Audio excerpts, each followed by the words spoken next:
Berpindahnya dukungan Partai Amanat Nasional ke pemerintah ternyata mendapat perhatian dari Partai Demokrat.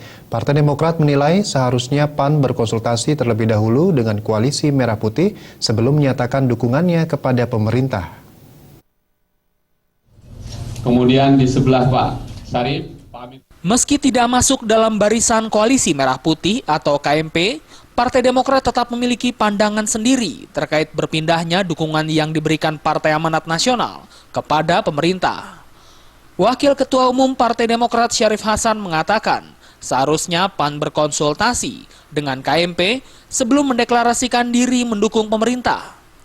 Syarif menilai berkonsultasi dengan KMP adalah jalan yang terbaik yang dilakukan PAN, karena sebelumnya PAN merupakan partai oposisi bersama KMP. Namun menurut mantan Menteri Koperasi dan UKM ini, keputusan ada di tangan PAN dan rakyat yang menilai apa yang diputuskan PAN. Itu adalah hak politik daripada partai PAN.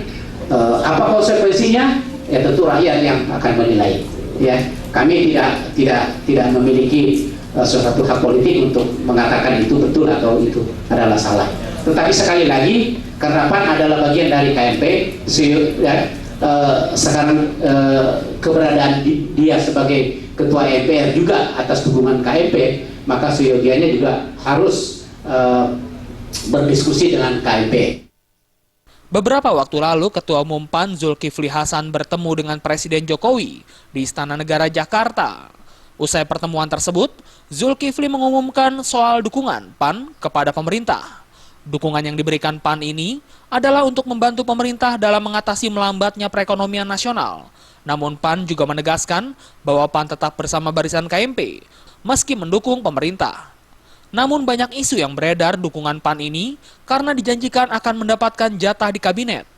Sebelum ada pengumuman mendukung pemerintah ini, Zulkifli bersama Ketua MPP PAN Sutrisno Bahir pernah bertemu dengan Presiden. Dari Jakarta, Muhammad Ibrahim dan Adam